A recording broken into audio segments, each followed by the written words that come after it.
আমরা মেয়েরা এই কোথাও যাওয়ার হলেই ভীষণ কনফিউজ হয়ে পড়ি। ভেবেছিলাম এই ড্রেসটা পরে যাব, বাট লাস্ট মোমেন্টে ড্রেসের বদলে এই কুর্তিটা পরে রেডি হয়ে নিলাম। আজ যাচ্ছি একটা ফ্যামিলি গেট টুগেদারে। এসে গেছি ননদের বাড়িতে। এইখানে সবে আড্ডা জমে উঠেছে। এরা আমার বৌদি, ননদ আর বাচ্চা পার্টি। যদিও কেউ সেই অর্থে বাচ্চা নয়। ননদের বাড়িতে এই সদস্যটিও আছে, যাকে নাকি আমাদের জন্য এখানে রাখা হয়েছে।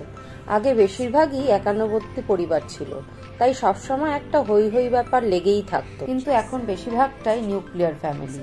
আর এই কর্মব্যস্ততার জীবনে কেউ কারোর বাড়িতে আলাদা করে যাওয়া হয়ে ওঠে না। তাই এই গেট টুগেদারগুলো খুব দরকারি, না হলে সম্পর্কগুলো হারিয়ে যাবে। প্রবীণদের সাথে নবীনদের মেলবন্ধন জরুরি, তা না হলে নতুনরা তাদের নিজেদের শিকড়কে চিনবে কি করে। এই হলো আমাদের ছোট্ট পরি, এই বংশের সবচেয়ে ছোট্ট সদস্য।